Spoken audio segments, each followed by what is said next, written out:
Olá pessoal, eu sou o professor Leandro Campos. Vamos falar aqui sobre Defensoria Pública. E não poderia ser diferente, o início desse estudo deve ser feito pela Constituição Federal. As leis orgânicas que tratam sobre esse tema, eles devem seguir o parâmetro constitucional, né? Então, a coisa mais importante que nós temos nesse momento é analisar o texto constitucional e saber o que ele fala sobre Defensoria Pública, e isso deve ser seguido, né? O artigo 134 da Constituição Federal já trata aqui sobre defensoria pública, mas antes de a gente começar a falar sobre esse artigo, eu queria deixar bem claro com você o enquadramento desse artigo no ordenamento jurídico, né? Então, ele é colocado dentro de uma seção, a seção 4, e dentro de um capítulo, né? O capítulo 4. O que isso significa? O capítulo 4 ele fala das funções essenciais da justiça.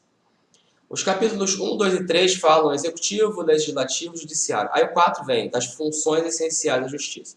Bom, se a Defensoria Pública está inserida nesse capítulo 4, que não diz respeito sobre nenhum dos outros três poderes, significa que a Defensoria Pública não está inserida em nenhum dos outros três poderes. É nenhum dos três poderes, né?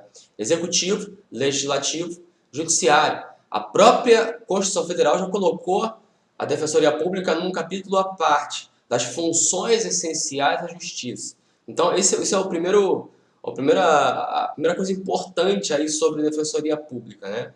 Então, está numa seção dentro de um capítulo que trata de funções essenciais da justiça. Beleza. Artigo 134. Eu destaquei aqui em vermelho aquilo que é mais importante. Lógico, tudo aqui é importante, mas aquilo que tem mais incidência em prova, e não só essa questão de cair em prova, né? Mas também todo o cerne, né? Todo o centro da Defensoria Pública gira em torno desse artigo 134. Então ele fala que a Defensoria Pública é instituição permanente e é essencial a função jurisdicional do Estado, como já está aí no capítulo 4, né? Incumbindo-lhe como expressão, instrumento do regime democrático, fundamentalmente, a orientação jurídica, a promoção dos direitos humanos, eu vou falar sobre cada um deles, e a defesa em todos os graus, judicial e extrajudicial, dos direitos individuais e coletivos, de forma integral e gratuita aos necessitados, na forma do inciso 74 do artigo 5º. Então, beleza. O que é que significa cada um desses institutos aqui, dessas palavras aqui, desses termos, né? A Defensoria Pública é uma instituição permanente. A Defensoria Pública é uma instituição, tá? Não significa que ela tenha personalidade jurídica, ela é um órgão. Mas é qualquer órgão? Não, ela não é qualquer órgão. Ela é um órgão, assim, dotado de autonomia financeira, autonomia administrativa, né? Autonomia funcional. Então não é qualquer órgão, não é qualquer instituição. A gente vai falar um pouco mais sobre essas autonomias, né? Vai chegar o momento de falar sobre isso. Mas a Defensoria Pública ela faz parte do Estado, tá? Faz parte do Estado. Mas é um órgão dotado de autonomia administrativa, financeira e funcional. A gente vai falar um pouco mais sobre essas três autonomias no momento certo. Ela é permanente, a ideia aqui, pelo menos alguns defendem nesse sentido, de que ela não pode ser extinta. A Defensoria Pública não pode ser extinta, por isso ela é permanente, né? Carece um pouco mais de detalhes sobre esse permanente. Com relação ao Ministério Público, já foi decidido que o permanente, né, a expressão permanente do Ministério Público significa, é cláusula pétrea, né? E aqui a Defensoria Pública está indo pelo mesmo sentido, no sentido de ser considerada uma cláusula pétrea, mas ainda não tem decisão sobre isso. Então, permanente significa não pode ser extinto. Tudo bem, não deixa de ser, né? Mas, enfim, não chegou ainda a um consenso exatamente sobre esse permanente, a não ser que não pode ser extinto. Tudo bem, então a gente não vai ultrapassar esse limite. Essencial à função jurisdicional do Estado. Então a Defensoria Pública é inserida como função essencial à justiça, né? Então ela vai permear aí, né, os necessitados, aquilo que eles precisam para ingressar em juízo ou quando ingressam em juízo em face deles. Eles têm aí a Defensoria Pública para fazer valer os seus direitos. Então, a função jurisdicional do Estado, uma função essencial à justiça, né? Incumbindo-lhe como expressão e instrumento do regime democrático a orientação jurídica. Orientação jurídica significa que a Defensoria Pública ela também pode servir como órgão de consulta. Então, se eu tenho, por exemplo, uma dúvida, eu quero sanar essa dúvida, eu não tenho a quem me socorrer, eu não tenho nenhum conhecido que pode me esclarecer, que possa me esclarecer, então eu vou até a Defensoria Pública e pergunto lá para eles. Isso é função da Defensoria Pública? Sim, função constitucional, inclusive. Orientação jurídica, né? Uma função consultiva, ela pode só simplesmente tirar suas dúvidas. Não é necessariamente assim, eu tenho que entrar com um processo. Só vou na Defensoria Pública se eu tiver que entrar com um processo. Não necessariamente. Ele serve como consulta também.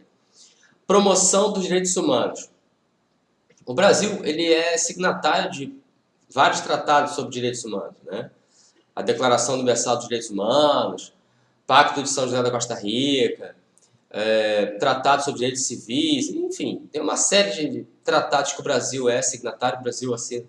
E a Defensoria Pública tem que fazer valer esses direitos humanos na ordem interna, né? E não só isso, a própria lei orgânica já dá como norte os direitos humanos como uma fonte de interpretação, quer dizer, toda interpretação jurídica que a Defensoria Pública tem que fazer, ela deve ter como norte a promoção dos direitos humanos. Na hora de interpretar uma lei, ela tem que ter como base a promoção dos direitos humanos, sempre esse sentido, né? Continuando, e a defesa em todos os graus. Defesa em todos os graus. Todos os graus significa todas as instâncias, né? Pode ser jurídica, pode não ser jurídica, como diz aí logo as expressões seguintes, né? Judicial e extrajudicial. Mas todos os graus é aquela situação assim, a pessoa perdeu o processo, né? Ou perdeu lá, não perdeu o processo, mas enfim, foi julgado improcedente o seu pedido, né? E cabe recurso? Cabe recurso. Então a Defensoria Pública tem que se valer desse recurso. Ou ao contrário, a Defensoria Pública está assistindo o réu. O réu teve seu direito, o pedido foi julgado procedente em face do réu. Aí o réu não gostou. Ele vai na Defensoria Pública, a Defensoria Pública vai chegar e falar, olha, pode recorrer. Então tá bom, então vamos recorrer. Se nessa segunda instância sair vencido novamente, couber mais recurso, né? E a Defensoria Pública está lá para recorrer novamente. Então, quando ele fala todos os graus, é em todas as instâncias cabíveis, até conseguir o direito, né, de todos os modos possíveis dentro do nosso ordenamento. Então, não é aquela coisa assim, eu perdi em primeira instância, aí a Defensoria Pública só vai até a primeira instância, não vai até a segunda. Não, não é isso. Aqui está dizendo em todos os graus, então em todas as instâncias. Judicial e extrajudicial, quer dizer, processos que correm perante o Poder Judiciário, processos judiciais, e também processos administrativos. Processos que não correm no âmbito do Poder Judiciário na sua função típica, né? Mas processos administrativos, no Executivo, no Legislativo, no próprio Judiciário, na sua função atípica administrativa. Então, processos administrativos. E também tem recursos, né, dentro desses processos administrativos. Então, esse em todos os graus, ele é aplicado não apenas aos processos judiciais, que a gente está acostumado a ver, que tem recurso, vai para o tribunal, vai para o Superior Tribunal de Justiça e por aí vai, mas também dentro do âmbito extrajudicial, quer dizer, fora do Poder Judiciário, na sua função típica. Então, um processo administrativo, por exemplo, eu estou impugnando um imposto de renda, sei lá, né? Você vai lá no Ministério da Fazenda impugnar. O Ministério da Fazenda, ele pertence ao Executivo. Então, dentro do Ministério da Fazenda, você tem as instâncias cabíveis para analisar esse processo administrativo. Então, em todos os graus, em todas as instâncias. Sejam instâncias judiciais, em processos judiciais, ou instâncias extrajudiciais em processos administrativos, processos extrajudiciais. Dos direitos individuais e coletivos. Aqui, o mais importante que eu posso te falar, que eu tenho para te falar nesse momento, é que a Defensoria Pública ela até assiste a pessoa jurídica. É possível isso, a lei orgânica prevê isso. Ela pode estar ali assistindo uma pessoa jurídica. Mas ela não pode estar assistindo a pessoa jurídica de direito público, né? Então, por exemplo, DPU, a Defensoria Pública da União, ela pertence, faz parte da estrutura da União Federal. Beleza. A União Federal é pessoa jurídica, ela pode ser demandada, ou pode demandar em juízo. Ela pode ser ré ou autora em processos judiciais. Vamos dar isso como exemplo. Se é a União Federal como autora ou como ré, não é a Defensoria Pública que será, vamos dizer assim, a advogada, né, que vai assistir à União Federal. Para isso você tem o corpo jurídico, você tem a Advocacia Geral da União e você tem a Procuradoria da Fazenda Nacional, se for questão tributária. Então, o que eu quero te dizer é o seguinte, a Defensoria Pública ela não é, entre aspas, a advogada da pessoa jurídica de direito público, né, seja a União, sejam os estados. Não tem Defensoria Pública no município, então não há que se falar em município. Da mesma forma, por exemplo, o Estado do Rio de Janeiro, ele pode ser autor, pode ser réu em processo. Mas o Estado do Rio de Janeiro, quem será o, entre aspas, o advogado, né, o procurador do Estado, é o procurador do Estado. Você tem a Procuradoria-Geral do Estado. Né? Não é a Defensoria Pública do Estado do Rio de Janeiro, por exemplo, estou falando do Rio de Janeiro porque é o meu Estado. Não é a Defensoria Pública do Estado do Rio de Janeiro, por exemplo, que será aí o advogado do Estado, que assistirá ao Estado. Não é isso. Então, por um lado, a Defensoria Pública defende direitos individuais e coletivos, inclusive pode assistir a pessoas jurídicas de direito privado, mas não assiste pessoas jurídicas de direito público. Não. A esse caso já existe a advocacia pública, seja a Advocacia Geral da União, Procuradoria da Fazenda, Procuradoria dos Estados, enfim. Individuais e coletivos de forma integral e gratuita. Esse integral também tem relação com todos os graus, né, de forma integral até não for mais possível demandar, né, até onde o limite alcança, né, do ordenamento jurídico, até onde o processo pode chegar, de forma integral, né, e gratuita. Esse é o grande lance, né, da Defensoria Pública, ela ser gratuita, né, não vou pagar por isso. Né, aos necessitados na forma do inciso 74. Então, o inciso 74 do artigo 5º vai determinar aí quem são aqueles necessitados que não têm capacidade de autossuficiência, né, financeira, econômica e tudo mais, sem prejuízo do seu próprio sustento. Então você tem uma lei que trata exatamente sobre isso, que fala sobre isso. Então, seguindo aqui, o parágrafo 1º do artigo 134, ele fala: a lei complementar, e isso é importante, lei complementar, organizará a Defensoria Pública da União e do Distrito Federal e dos territórios, e prescreverá normas gerais para a sua organização nos estados. Encargos de carreira providos na classe inicial, mediante concurso público de provas e títulos, assegurada a seus integrantes a garantia da inamovibilidade e vedado o exercício da advocacia fora das atribuições institucionais.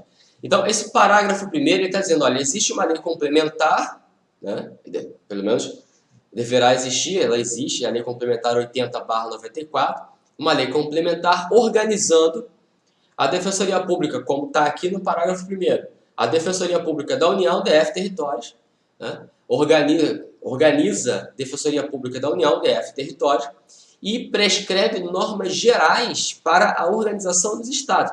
Então, assim, essa lei complementar, ela terá algumas funções. Ela tem a função de organizar a Defensoria Pública da União, ela cria a Defensoria Pública da União, organiza, diz quais são seus, vamos dizer assim, seus subórgãos, né, enfim, inseridos na Defensoria Pública da União, do Distrito Federal e Territórios. Mas ela não cria a Defensoria Pública nos estados. Quer dizer, cada estado tem que criar a sua própria Defensoria Pública através de uma lei estadual. Então, o Estado do Rio, o Estado de São Paulo, o Estado de Minas, cada um vai criar a sua própria Defensoria Pública, né, através de lei estadual, através de uma lei, por exemplo, no Rio de Janeiro, aprovada pela Assembleia Legislativa do Estado do Rio de Janeiro, ou em Minas, a Assembleia Legislativa do Estado de Minas Gerais. Então, eles vão criar, vão organizar, inclusive também, essa Defensoria Pública, né, no âmbito estadual. Mas quando o Estado fizer isso, ele tem que seguir as normas gerais que estão previstas na lei complementar, né, 80, que é o caso nosso aqui. Então, essa lei complementar, ela existe, a lei complementar 80/94, que tem um estudo, nós vamos fazer um estudo sobre ela.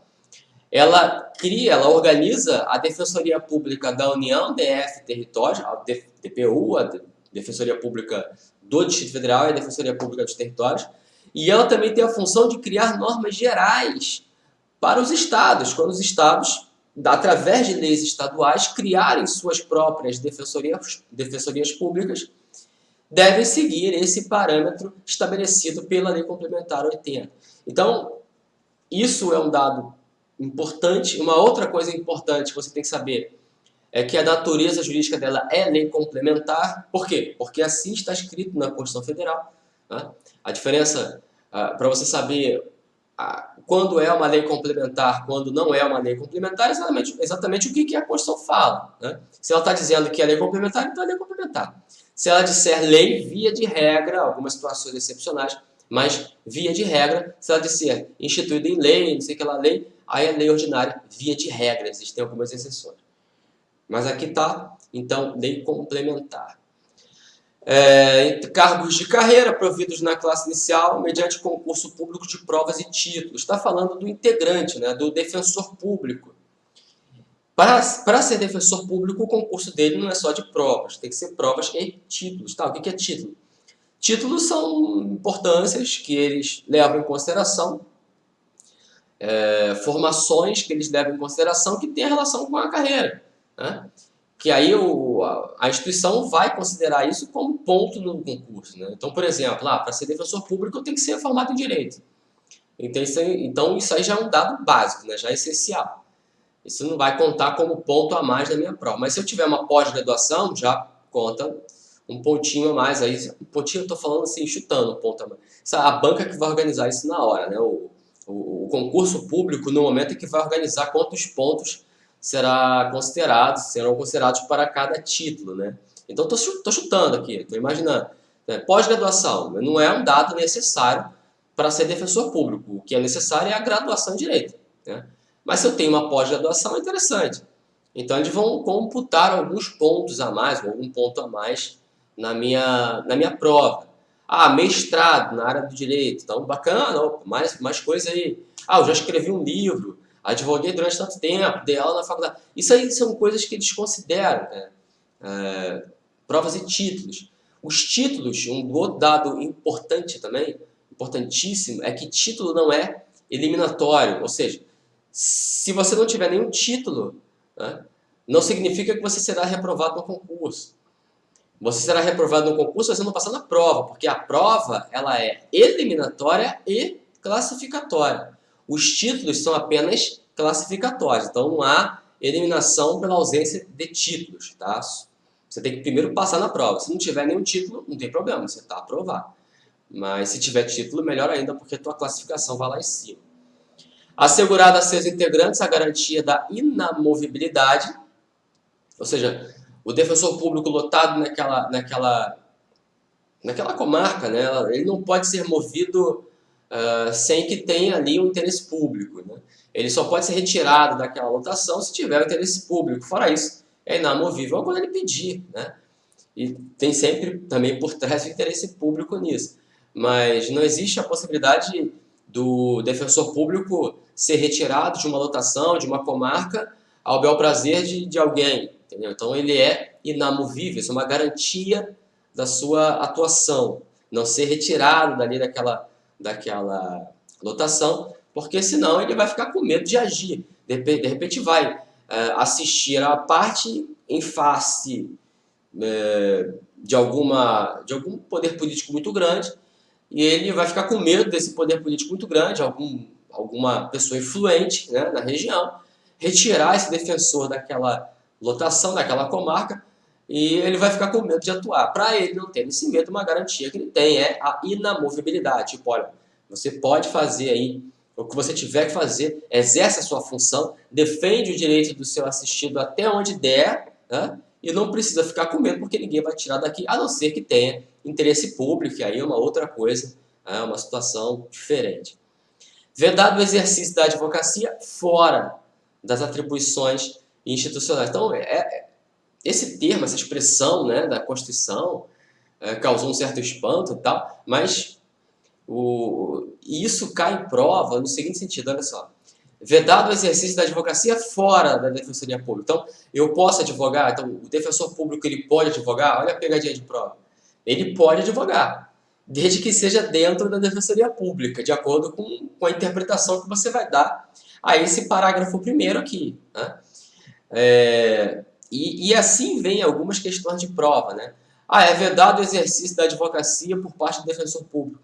E, na verdade, não é vedado o exercício da advocacia, desde que seja dentro das atribuições institucionais. Isso é uma questão de interpretação, de lógica, né? De interpretação lógica do que está escrito aqui.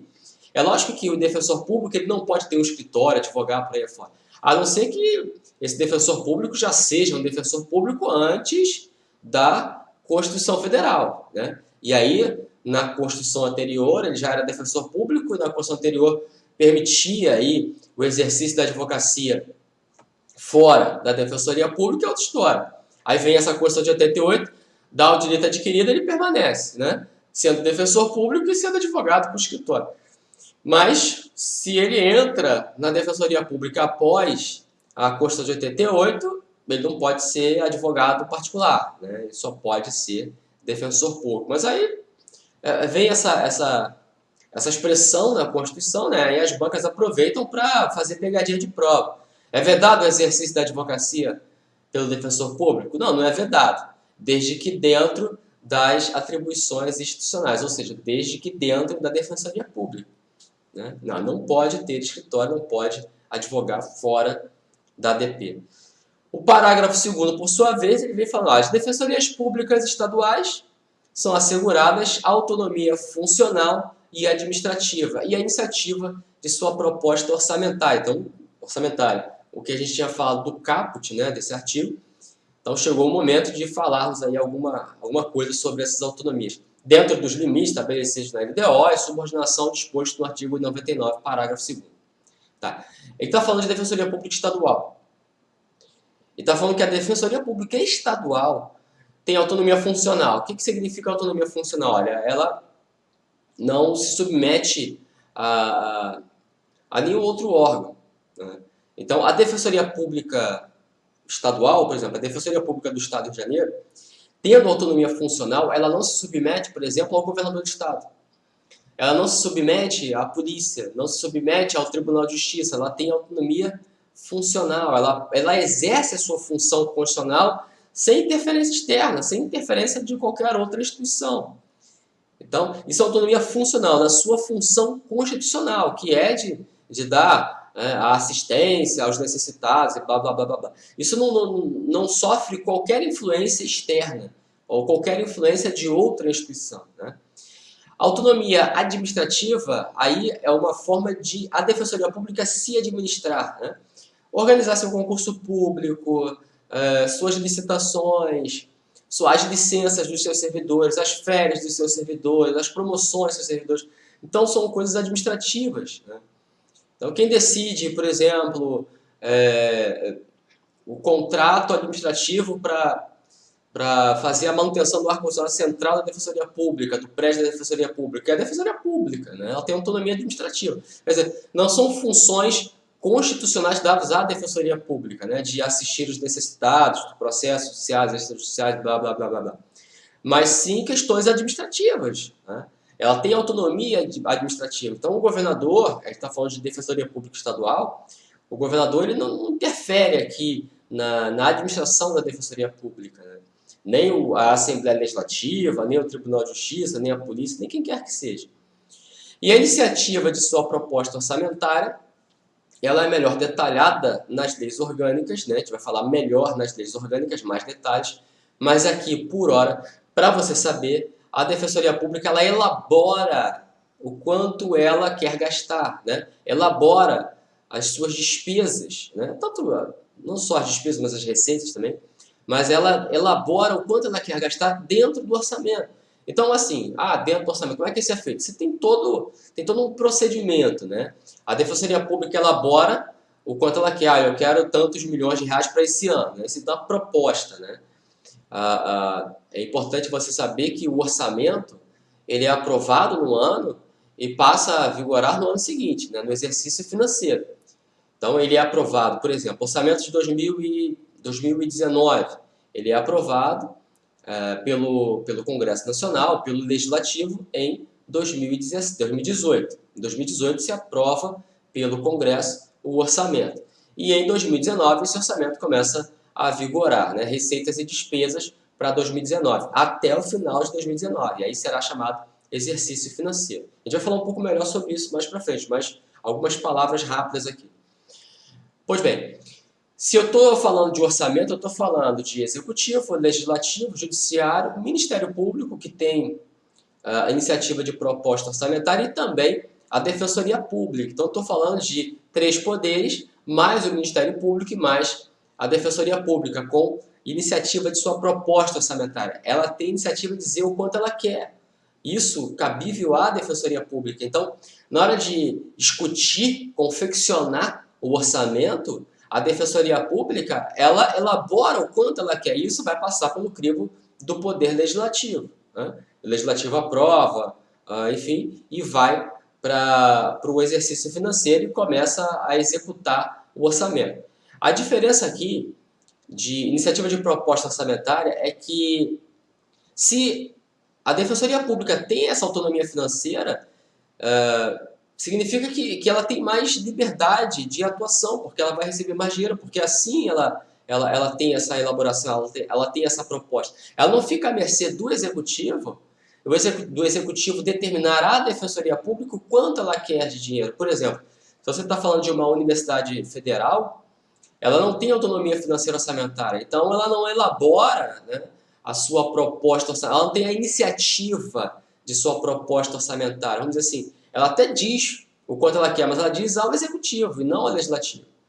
Então, o executivo ele vai determinar o quanto será aplicado de dinheiro à Universidade Federal, coisa que não acontece à Defensoria Pública. Não é o executivo, o Poder Executivo, que vai determinar o quanto a Defensoria Pública vai receber em dinheiro durante aquele exercício financeiro, e sim o Poder Legislativo, diretamente o Poder Legislativo. Isso não passa pelo crivo do Executivo, né? Então, daí toda a iniciativa de proposta orçamentária da Defensoria Pública. A gente vai falar mais sobre isso na Lei Complementar 80, lá traz os detalhes, mas esse dado é muito importante para a Defensoria Pública, essa iniciativa, porque foi com ela que a Defensoria Pública conseguiu melhorar muito a sua estrutura, né?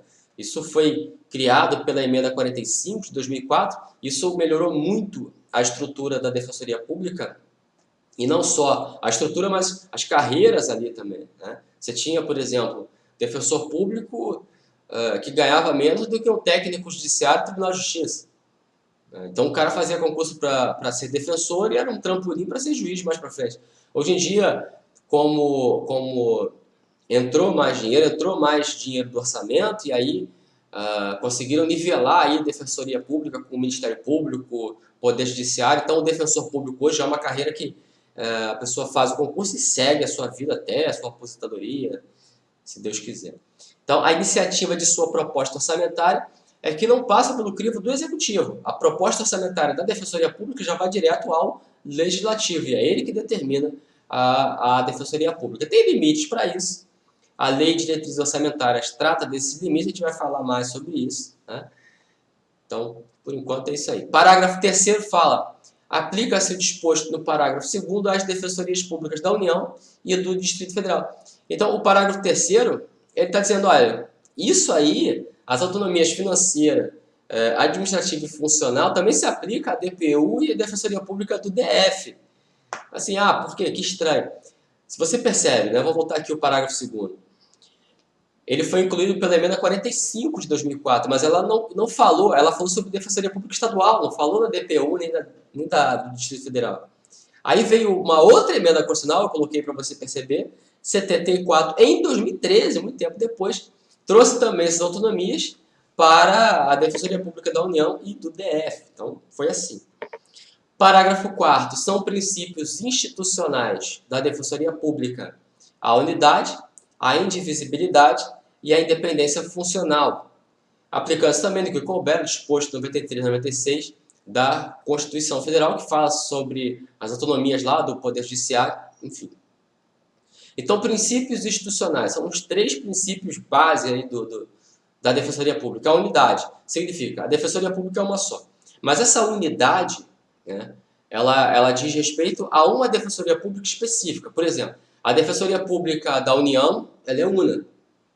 A Defensoria Pública do Estado do Rio de Janeiro é outra Defensoria Pública. Ela é dotada de unidade também, mas cada um diferente. Né? Então, a unidade ela é inserida em cada uma das defensorias públicas que existem no país.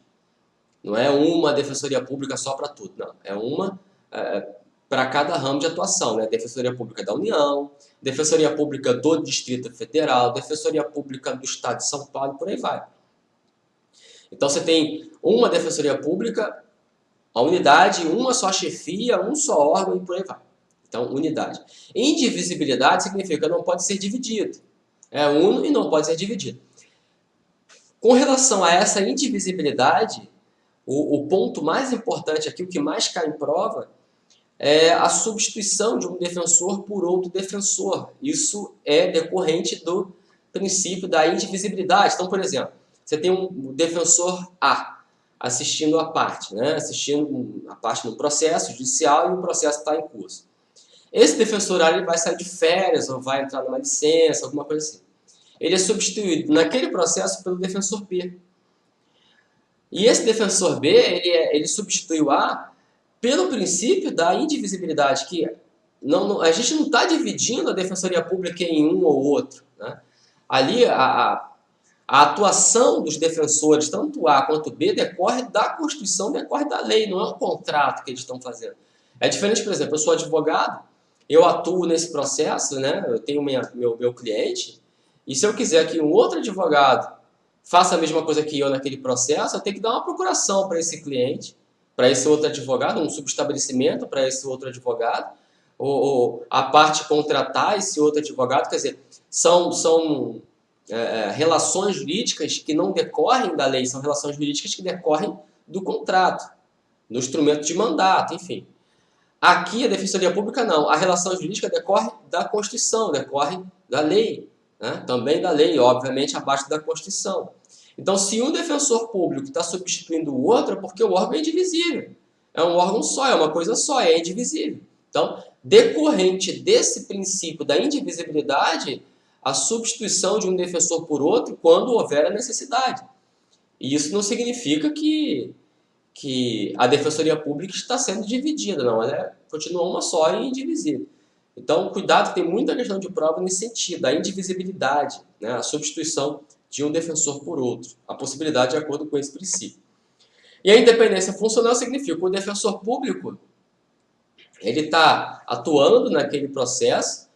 Se ele tem independência funcional, significa que ele não tem que se submeter a ordens superiores, né, do defensor público geral, por exemplo, dizer o que ele tem que fazer ou deixar de fazer. Ele tem independência funcional.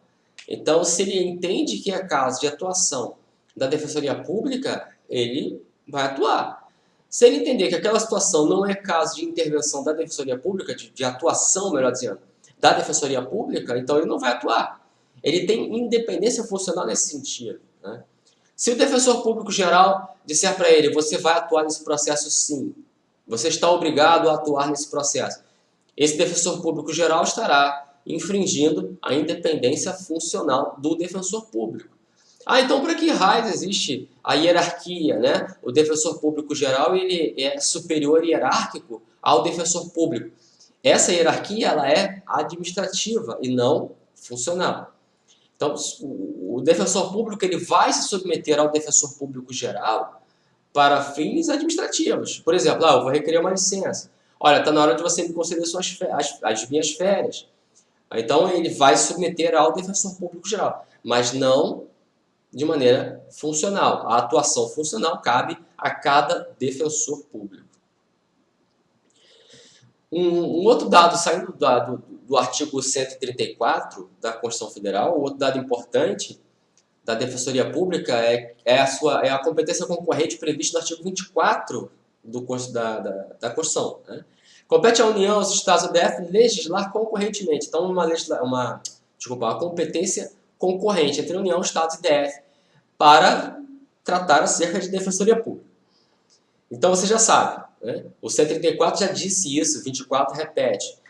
Olha, a União ela vai criar normas gerais e os estados devem criar normas específicas, seguindo essas normas gerais. Mas tem alguns outros detalhes para a gente tratar aqui e que é importante não só para a prova, mas também para você entender a Lei Complementar 80, né, que trata das normas gerais, e as leis estaduais, quando elas estiverem em dissonância, quando forem situações tratando sobre situações diversas, né? Então vamos lá. O parágrafo 1º ele fala: no âmbito da legislação concorrente, a competência da União limitar-se-á a estabelecer normas gerais. Então, a Lei Complementar 80, a DPU, a União ela organiza e trata lá, é a lei orgânica da Defensoria Pública da União.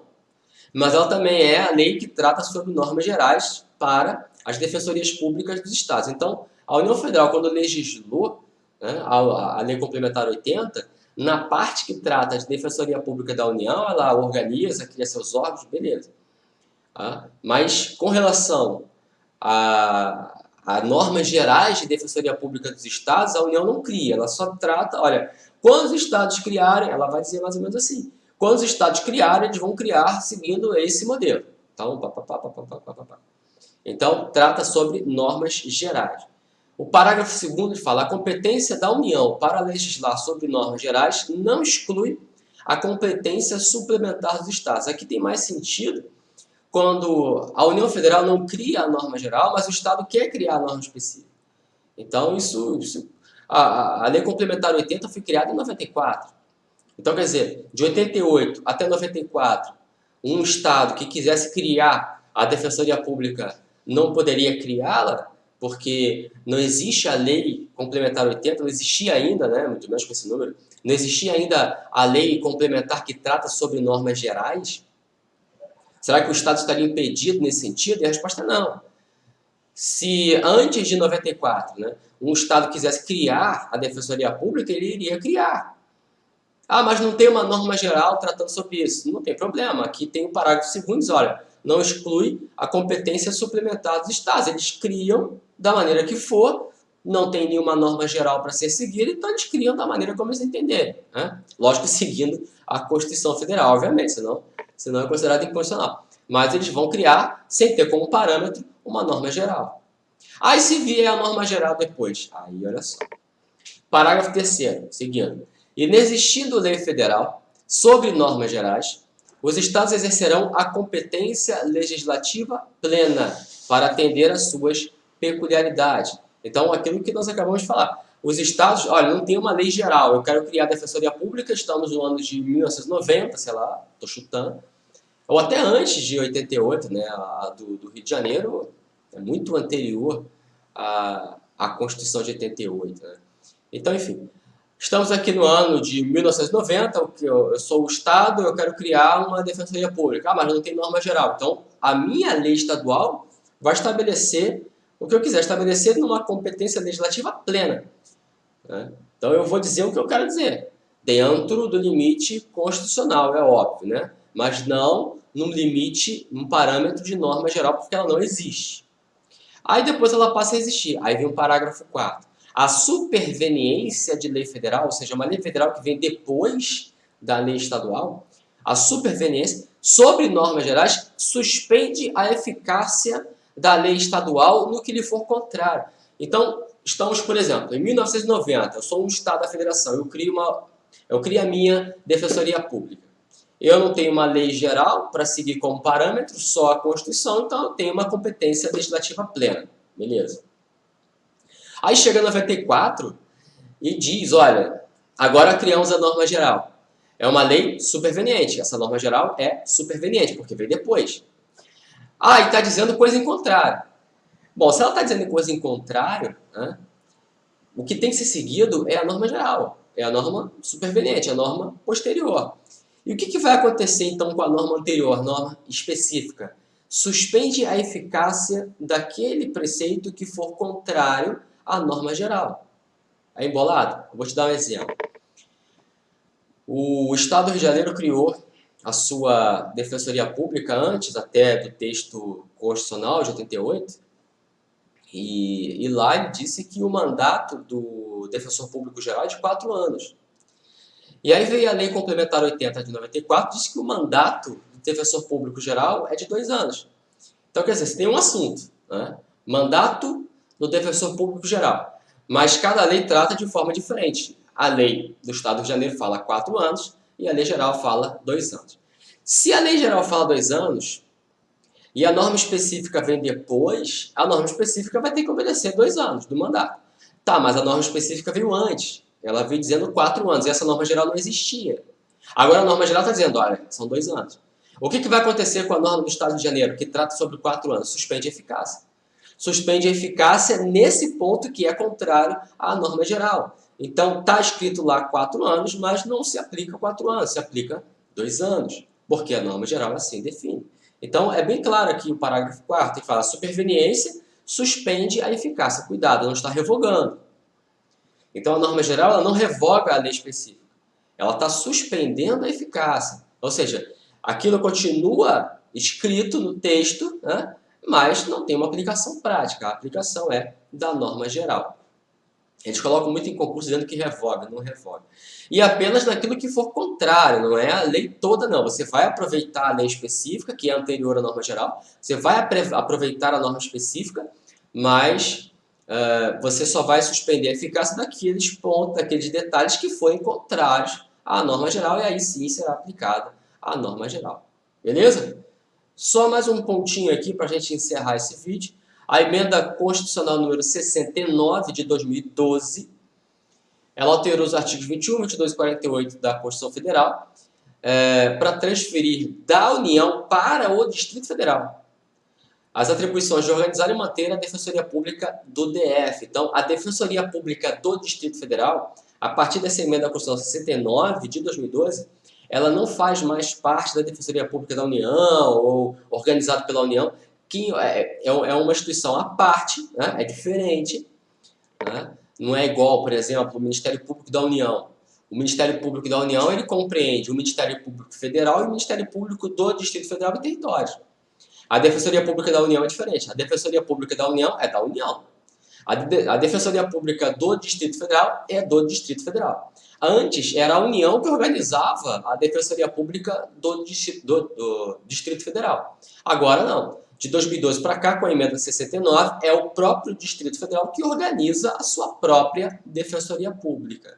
Né? Diferente do Ministério Público, em que o Ministério Público do DF é organizado pela União, pelo Ministério Público da União. Né? Só alguns detalhes que o DF vai entrar na escolha, na nomeação e tal.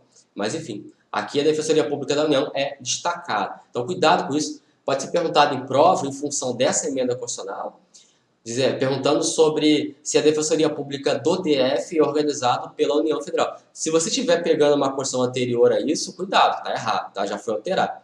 E o 21, 22 e 48, eles tratam sobre Defensoria Pública da União e Defensoria Pública dos Territórios, aí organizado ainda pela União Federal. Tá? Dos territórios continua da União Federal. Mas o texto desses 3 artigos vinha Defensoria Pública da União, do DF e dos territórios. Agora eles alteraram isso, né? Tiraram do DF, desse texto, 21, 22 e 48, e trata só Defensoria Pública da União e dos territórios. Então significa, o do DF saiu da organização da União e passou para a organização do próprio Distrito Federal. Então cuidado com isso aí, beleza? Então por esse vídeo aqui é só, né? Tem bastante coisa aí, mas bom estudo para você aí. Volta o vídeo naquilo que você não entendeu. Um abraço a todos aí, obrigado, tchau.